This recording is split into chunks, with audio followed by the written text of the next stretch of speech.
Hi, welcome to our channel of IGNOU audiobooks, Indira Gandhi National Open University, School of Humanities, SOH. Diploma in Creative Writing in English, DCE. DCE 04 Writing for Media, Radio and Television. Block-1 Writing for Radio 1. Unit-1 Radio and its Potential, an Introduction. 1.0 Aims and Objectives. After a study of this unit, you will be able to define the nature and characteristics of radio as a medium of mass communication. State the basics of radio programming for entertainment, instruction and public utility announcements. Explain the rudiments of production techniques of radio programs. Describe the fundamental technique of scripting for radio and state the limitations of radio as a medium of mass communication. 1.1 Introduction. One of the aims of this unit is to familiarize the student with the nature and characteristics of radio as a mass medium. Another is to briefly outline the basics of radio programming for entertainment, information, instruction and education of listeners, for advertisement of goods and services and for announcement of various public utility measures. It also discusses the rudiments of techniques for producing programs and gives some guidance for effective writing for radio. The unit briefly lists the typical demands on a writer or a speaker on the radio and explains particularly the art of script writing for broadcast. Radio as a medium has also its limitations, at which the unit also briefly glances. Read the unit to get an idea of radio's potential. In the following unit, Unit 2, we will elaborate upon the types of programs. Wireless telegraphy, the precursor of today's radio, was invented by a very young Italian electrical engineer, Guglielmo Marchesi Marconi, 1874 to 1937, in 1895, the same year as Röntgen discovered the X-ray, and was patented by him on the 2nd of June. The following year, this eventually led to the discovery of the basic principle of radio communication. Radio came to India in August 1921, and the first broadcast a special program of music for Sir George Lloyd, the then governor of Bombay Province, was made from the P.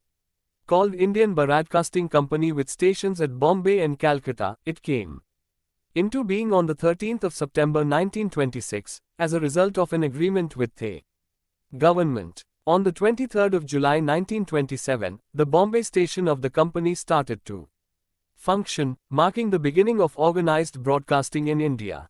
On the 26th of August, the same year, came the Calcutta station. By the end of the year, broadcasting receiver licenses, BRL, had gone up to 3,594. 2 years later, on the 1st of March 1930, the company went into liquidation, and a month later, on the 1st of April 1930, the Government of India took over broadcasting and designated it as Indian State Broadcasting Service. It passed through many vicissitudes for the next 6 years, and on the 8th of June 1936, it was redesignated as All India Radio, or briefly, AIR, with Mr. A.S. Bokhri as the first station director of Delhi as well as deputy controller of broadcasting. Earlier, an Englishman, Lionel Fielding, had taken over as India's first controller of broadcasting on the 30th of August 1935, and Mr. Bokhri was the first Indian to become the deputy CBN controller. A revolution in radio broadcast occurred with the invention of transistor by 3 American scientists in 1948. Mass production of transistorized sets by the mid-50s took radio to almost every household in a few years. The abolition of the license fee in respect of single and two-band transistor sets in August 1980 gave it a further boost, with the color transmission and expansion of TV network during and after the 9th Asian Games in New Delhi. In November to December 1982, radio did suffer a setback but is gradually regaining its lost clientele by judicious replanning of programs. However, much still remains to be done, not only to make radio withstand the competition from the TV but to help it grow further as a potent and parallel mass medium. For instance, BBC Radio has become strong and vibrant in spite of its extremely popular television medium. The electoral promise of the National Front government at the center to convert All India Radio and Doordarshan into a Corporation, as and when it comes about, will be a milestone in the history of radio broadcast in India, because a perestroika of this huge organization and its ethos is likely to revolution is the program planning of All India Radio. 1.2 Radio as a medium of WS communication.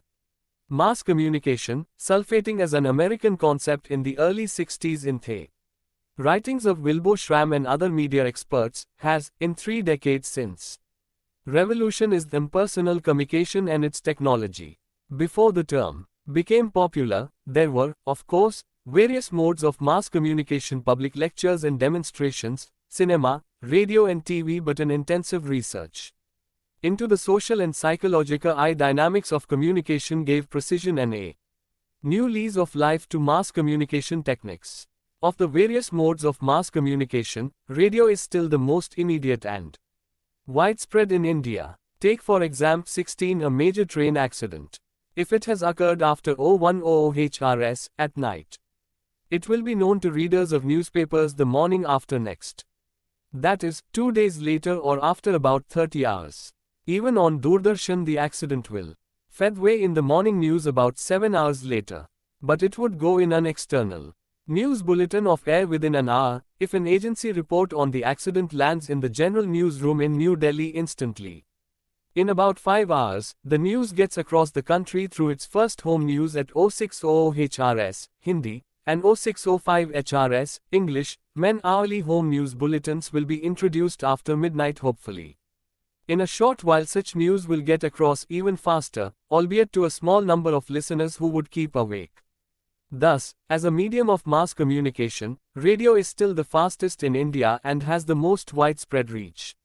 Another characteristic feature of radio as a medium of mass communication is its ubiquity. Receiving sets, owned and used by people in India, now number 900 lakhs.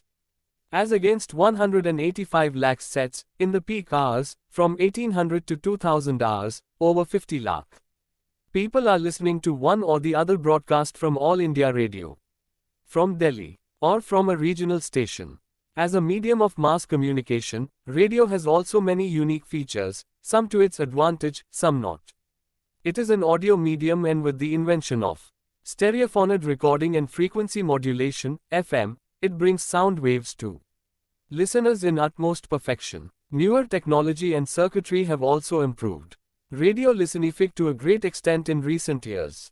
This has particularly rendered music broadcast by air extremely popular and made All India Radio the greatest propagator of all forms of music in the country. The next area of broadcast to benefit from this feature is news and news-based programs. Although visuals on TV have added a new and attractive dimension to newscast, because seeing is believing, news over radio has more immediately, bulletins being more frequent than on TV. As TV does not reach the blind, except its sound component, radio does not reach the deaf, there lies their complementarity too. In a crowded room, where others are not interested in a radio program, a listener can tune to it through a headphone. This is not possible for a TV program. FDR, while you can listen to the sound through headphones, you can't switch off the screen pictures. Another unique feature of radio is its mobility. Modern-day transistors are small and portable, they can be carried everywhere, to a factory or a field, and even to the toilet as one shaves, or does one's morning chores. Besides, radio is ineffective and is within the reach of almost all people. It is easy to operate and can be switched on at any place, even outside home. We see transistors on a peddler's pushcart or on the footpath where the vegetable vendors and cobblers stack up their wares for sale. It can be slung on a bicycle handle or carried while walking one's way to and from the office. Some changes are, however, taking place in the use of radio as a mass medium, mainly because of the spread of TV and the greater maneuverability of the transistorized sets. Declamatory and formal broadcasts are going out of fashion. Radio is becoming more pervasive and personal.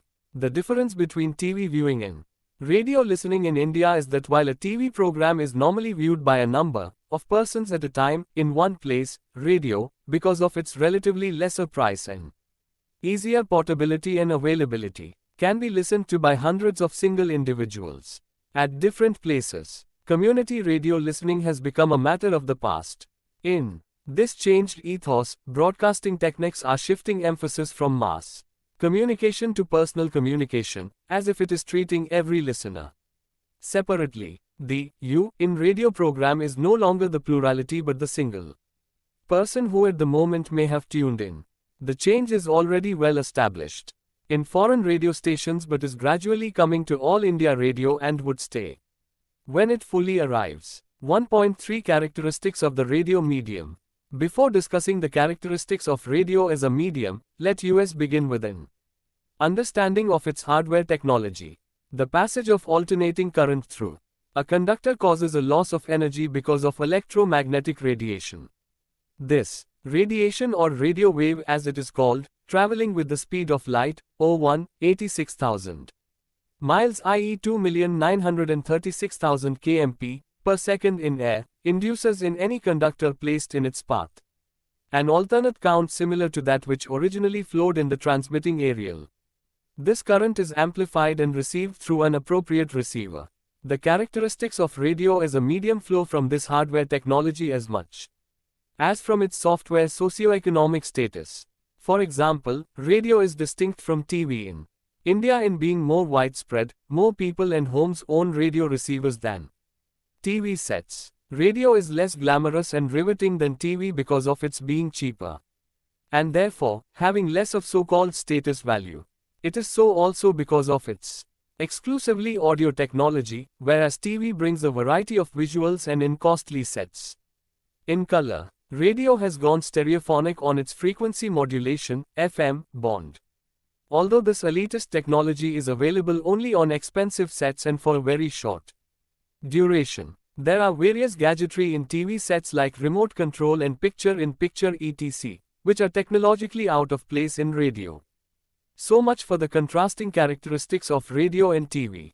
Radio's inherent characteristics also distinguish it from other mass media like newspapers, periodicals, magazines, i.e. the print media on the one hand, and from the audiovisual media, like cinema and video, on the other. 1.3.1 Radio and the print media. The pleasures from radio listening like TV viewing are more passing in nature than reading newspapers, periodicals and books. One can keep a clipping or a photocopy of newspaper or magazine article for rereading or further use. Although one can tape a news commentary over air, hardly anybody does that. There are people, of course, who record a lot of classical music broadcast over radio and TV on cassettes and videotapes. Newspapers do not lend themselves to be taped unless one reads them out. The educative and informative aspects of radio and TV are thus weaker and less abiding than those of the print media, but because of their auditory and visual and audiovisual dimension they possibly leave a deeper, even if passing, impact. 1.3.2 Radio meter bands. Some other characteristics of radio issue from another aspect of its technology. For example, medium wave broadcasts are better received than short wave in less expensive sets. In a mountainous terrain, medium wave transmission is obstructed by hills and valleys. On a cloudy day or night, the quality of transmission is affected by lightning and clouds. The FM broadcasts are better at night. 13.3 Radio software. Software characteristics of radio derive from the social, cultural and even geographical situations and influence program planning.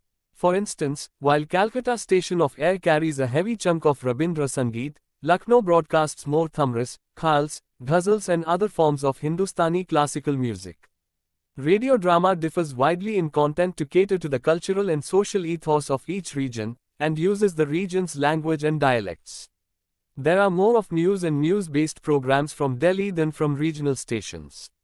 Because Air Delhi station is in the national capital, it is surprising but true that radio stations in many Southeast Asian countries and island countries like Fiji, Sri Lanka and Maldives broadcast a lot of Hindi and Tamil film songs, because not only do they cater to Indian settlers and migrants in these countries, but radio tuning gets a new lease of popularity through these songs which are enjoyed by many. This is no cultural invasion, because it is the result of a spontaneous wholesome response of a large number of people to these film, music, songs, broadcasts from these countries. 1.4 Substance of radio programming. Radio programming is essentially based on auditory values of the content of the program. Howsoever good a news commentary may be, it can be spoiled by bad reading on the mic. Ravi Shankar's finesse on sitar may not get across if recording or transmission is faulty.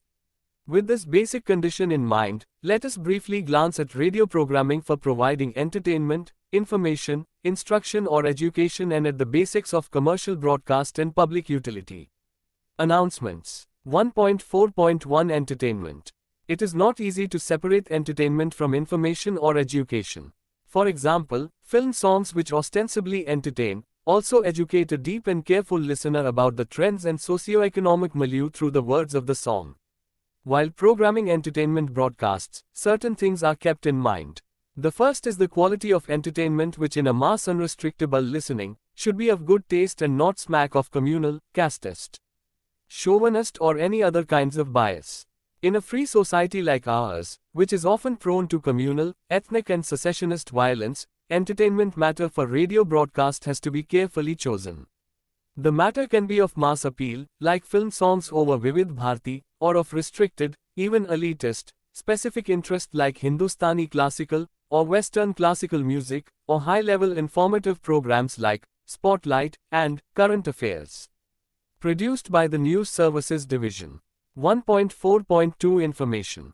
The major information broadcasts from every radio station are the news-based programs which are very popular in developing countries. Strictly speaking, what makes information, what is from person to person? To a news executive of air, for example, much of the newscast from air is no information, because he is steeped in it, while news from the BBC may be very informative to him. A midday women's program may be very informative to rural women, but to a socialite, urban woman, it may sound elementary. News programming will be discussed in detail in Unit 1 of Block 2, but suffice it to say here that the infrastructure for news gathering, editing, compiling and reading is elaborate and expensive in every radio organization. Programs of information broadcasts have to keep their content clear and direct, free of all emotional or editorial comment. The information should be authentic, verifiable and given in a manner that does not lead to a social or law and order turmoil. For example, the immediate announcement of the death toll in a communal clash or a police action in a partisan or provocative tone, in a sensitive situation, can aggravate it further. 1.4.3 Commercials. Commercial advertising was started on air on the 1st of November 1967, to boost the revenues of the organization, by promoting goods and services in the private sector. As listeners generally resent commercial motives behind entertaining, informative and educative programs, a separate channel in 29 air stations presents commercial advertisements interspersed with lilting and light film songs to keep listeners glued to the channel. Planning of commercial advertising over radio calls for mature auditory imagination and grasp of the essentials of advertising like an attractive slogan, an arresting sound or anecdote and subtlety in bringing in the product and its merits. It is different from advertising in print and audiovisual media, like TV, video and cinema, for the absence of visuals needs to be more than made up by striking use of slogans and sound effects. 1.4.4 Instruction, Education. A thin margin distinguishes instruction from education. Instruction is a more immediate input than education and affects the surface of the mind, while education goes a little deeper and is a never-ending process. Radio offers both instruction and education to its listeners through a variety of spoken word programs. Both are more than information and less than wisdom or elevation. A listening farmer can be instructed, for example, about how to handle a new agricultural tool, but he needs to be educated about pest control. Wisdom about mechanization of agriculture grows slowly after years of introspection and analysis. The virtues of natural farming can be absorbed in an elevated state of mind, which is the final and the deepest state among the 5 processes, namely information, instruction, education, wisdom and elevation. Radio programming about instruction and education has to be predominantly verbal, although sound effects can be employed imaginatively. An instructional program about repairing a motor engine, for instance, can be illustrated by various sounds of the engine in a healthy and sick state. These programs need to be utterly objective and repeated over a period of time to drive home a complex lesson. They have also to be simple in structure. 1.4.5 Public Service Announcement. Public service or utility announcements are increasing over radio as the society becomes more complex and listeners crave for various kinds of information. Vacancies in government offices and notices of mass recruitment have become popular over radio, as these somewhat contribute to easing the unemployment situation. Railway and airlines flight timings about departure and arrivals over the radio relieve the anxiety of passengers, friends and relatives. These are of informational value and have no value beyond the moment. The names of casualties in train and air accidents, when announced over radio, serve an immediate social purpose. Programming public service announcements presupposes authentic source, factual and correct information as well as unemotional and prompt delivery. Similarly, public service campaigns on social issues such as family welfare, healthcare, hygiene, dowry, immunization etc., broadcast over radio have great utility value. Through the use of apt slogans, jingles, dramaticules, appropriate dialogues, these social issues can be highlighted and thus provoke social awareness among a large majority of listeners. 1.5 Production techniques.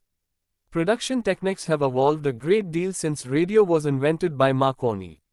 These depend on both hardware and software components. For example, producing a program on FM stereo is different from producing one on the AM band. The FM stereo programmers have to decide a broadcast which can lend itself to stereophonic values as, for example, music with elaborate percussion or string instruments whose finesse can be captured in stereophonic sound. The basic production technique for radio is tape recording of the program in ideal soundproof conditions. In the early days of radio, live programs were the order of the day. These days, almost everything except news is pre-recorded. This is an improvement, because it eliminates the defects and hazards of live broadcasts. The equipments used for recording a radio program include a good microphone and a recording machine with facilities for dubbing, editing and re-recording. Music recording, particularly of an orchestra, needs a number of microphones placed near major components of the music, while a straight news commentary needs only one mic. A current affairs program in which 3 to 4 persons take part, needs 2 to 3 mics placed in such a manner that they give uniform sound levels. Production techniques are not learnt in a day. One needs to have a good ear and quick reflexes to edit or dub a program. Surface editing eliminates undesirable sounds, such as stammer, sneezes, coughs and choking of voice. A deeper editing cuts out repetitions, arranges the ideas in order and brings back and forth the matter that needs to be in sequence, especially in a feature. Discussion programs improve vastly by imaginative editing. Dubbing adds extra sound effects, or brings disparate sounds together. Before producing and recording a program, seating of participants in the studio needs to be carefully planned so that sound levels become uniform and clear, particularly while recording a discussion program or an orchestra. Production calls for more care and efficiency in outdoor programs than inside a studio. The recording of a football match, for example, is more challenging than recording a solo music program in a studio. Spot interviews of eyewitnesses in a crowd call for skill and presence of mind. In outdoor recordings, it is difficult to keep out extraneous sounds. A cock may suddenly crow when a classical musician demonstrates a raga or a sonata and mar the entire program. By re-recording and taking advanced care, such hazards of outdoor recording can be reduced to a great extent, if not kept out altogether. Handling and erasing of magnetic tapes can be learned only by demonstration and experience. Sudden defects in recording or dubbing equipment need to be promptly attended to with the help of the servicing and maintenance staff. Modern production techniques have replaced human ingenuity and judgment to a great extent. In advanced radio stations, production is wholly computerized. Adjustment to sound levels and frequency is done by the computer automatically. And yet human judgment and ingenuity are still important inputs, and an experienced and imaginative producer can do wonders with old, antiquated equipment. Orson Welles, the legendary Hollywood filmmaker, once produced a radio program on interstellar journey which brought Americans out onto the streets to see the alien, because it was so convincingly done that the reality sense of listeners vanished for a moment. 1.6 Writing for radio. Writing for radio is very different from writing for any other medium, particularly the print medium.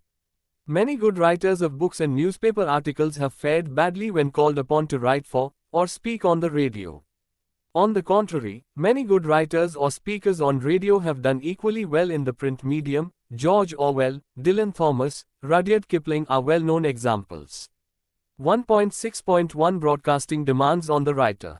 The difference between a writer for radio and one for the print medium lies in the recognition and understanding of the sound values of letters, words and sentences. A Dickensian sentence may read extraordinarily well in print, but if it is too long or full of multisyllable words, or is of a complex syntax, it will fall flat on the radio listeners.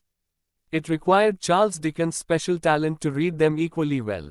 The style and content of a script for the radio are dictated, to a large extent, by the potential listeners. For example, a writer of a talk for housewives, say on cooking or bringing up children, for midday listening, has to be extremely simple and yet has to present the subject in a chatty and interesting way to keep the listeners off their siesta. If she does it like an article in the Encyclopedia Britannica, listeners will naturally switch off, or change to another program. Although good writing for radio is learned by years of patient practice and by development of what T.S. Eliot called the auditory imagination, some simple rules, do's and don'ts can perhaps be laid down. These are: A. Think on the subject and digest the material in all its aspects before putting it down in writing. B. Imagine your potential listeners to be sitting next to you in real life and write as you would speak to them as if they were listening to you in actual life. C. Avoid difficult words. If you have to present complex ideas, explain them in the simplest terms before repeating them. D. Maintain a rigid time frame and adjust your writing to the slot given to you. A. Adjust your writing to the mood of the day, the time and the season. For example, if you are doing a talk on sports in the peak evening hours, make it interesting, conversational and jovial to appeal to the widest section of listeners. Sometimes the writer for radio is also required to read his or her own script over the microphone. It is always better that way. A writer knows the nuances of his ideas and sentence patterns. A professional reader may not always be able to grasp them. If you have to read your own script, consider the limitations of your voice, modulation and pronunciation so that the script is otherwise enriched to compensate for these. For example, some people stammer on a particular word or a group of words. These words can be cleverly avoided. The aim is to make an impression on your listeners in a short while and let your ideas sink into their minds. To achieve this, a writer has to avoid angry, partisan and biased remarks, avoid speaking in either a highbrow or lowbrow manner, and avoid giving an impression of condescending to the listeners as if he is obliging them with his erudition or authority. At the same time, a writer for radio should make his or her message forceful and not be wishy-washy or mincing. Subhash Chandra Bose's or Hitler's addresses to their troops over radio would have had little effect on the soldiers if they were not inspiring and forceful. A talker on a social or an economic topic needs to substantiate his talk with facts and figures, use them with imagination and force to make the talk objective. Subjectivity is, to a large extent, the essence of creative writings of poetry. Novel and drama, after all creative writers reflect their own personality, but it masks a talk on the social, economic or political topic of the day. Because what the listeners are interested to know are not your views on these topics only an analysis of the situation that you wish to get across. Writing for radio should preferably be typed, or neatly handwritten, so that neither you nor the reader fumbles in the studio. For adjusting to the time slot, the talk can be rehearsed at home before recording it at the radio station. Although spellings are not very important in radio writing, one should be careful, because sometimes good broadcasts are sent out for publication. Below are given two passages, exemplifying good and bad writing for the radio. H 6.2 Good and Bad Writing. Here is an example of good writing for radio. Dust thou art, to dust returnest, says the Bible. Scientifically, it is, however, more appropriate to say, man is water and to water he returns, because according to Charles Darwin, man evolved from simple unicellular forms, floating on water, called protozoa. 2/3 of his body is watery substance. When after death, he is either buried or cremated, the mortal remains merged with water in the soil. In some communities the lifeless body is still surrendered to a flowing river. While here alive, he cannot live without water for long. Water in fact is an alias of life. Curiously, as in the human body, water comprises 2/3 of the Earth's surface also, to be precise, 72%. And in chemical analysis, blood plasma in human or animal body has the same saline content as seawater. It is almost captured seawater. Water is not only the medium of food for plants and trees, it is also a staple food for man and animals. Bad writing. The recognition that no amount of investment in power, irrigation, transport and communication will improve the well-being of our people if they remain unlettered, led to the formal launching of National Adult Education Program in 1978. The program aimed at combining literacy, functionality and awareness. Rural functional literacy projects and state adult education programs were taken up with the active involvement of voluntary agencies to achieve the objectives of this societal responsibility. Parallel efforts were on to achieve rapid universalization of primary education so as to check the rapid additions to the ranks of adult illiterates. In the first example, sentences are divided into short statements marked by semicolons. The reader pauses at these divisions indicated by the punctuation marks. The vocabulary is simple and easily comprehensible. In the second example, the sentences are long. There is an imitating use of the passive voice in the first and third sentences. Words like unlettered, functionality, make the script difficult to listen to and comprehend simultaneously. 1.6.3 Radio Scripting, an Art of the Imagination. We have seen how writing a script for radio broadcast calls for qualities different from those required for writing for the print medium. Some of these have been discussed in the preceding subsection, 1.6.1. A radio script can be of various kinds: a radio play, an illustrative talk punctuated with sound effects, a straight talk on an educational, cultural, social or economic topic. These variety of scripts demand from the writer very different kinds of treatment and approach. A script for a radio play is perhaps the most difficult to write, and inexperienced playwrights can prove failures. A playwright for the stage finds himself constricted while writing a play for the radio. There is no stage for the viewer to see, no dramatis personae are seen, no action or spectacular scene can be conveyed in physical terms. In fact, apart from the voices of the personae, there are only sound effects to compensate the absence of visual communication. Music can play a great part, as it does on stage. The playwright for the radio has to imagine his play in only one dimension, that of sound, and has to make listeners oblivious to the absence of visuals. A good play helps the listeners to imagine the scene. The listeners of a radio play accept the limitation of lack of visuals, but if their expectations from the play are not fulfilled by compensatory sound effects, the script does not succeed. Similarly, scripts for talks, commentaries and illustrative narrations have to be auditorily sound, that is, fit for listening within a rigid time frame. Imagination comes into play in devising a proper structure: a striking beginning, a patient elaboration of the idea contained in the script, and a convincing conclusion. An illustrative talk needs a highly imaginative approach. A talk, for example, on the evolution of Beethoven's music needs a lot of research and homework. The introduction should be such that it can arrest the attention of even a lay listener who has merely heard the name of the great 18th-century German composer but has not heard any of his music. Dovetailing commentary with the illustration requires considerable imaginative depth and skill. To satisfy both a lay listener and a knowledgeable listener calls for balance. Authenticity, accuracy of details, and last, but not least, great sensitivity. If the programmer or the talker is not interested in Beethoven's music or has neither heard much nor appreciated his music, he can hardly make the illustrative talk interesting to the listeners. Radio scripting thus calls for research, imagination and skills to fill the void of visuals and letting the listeners not miss them.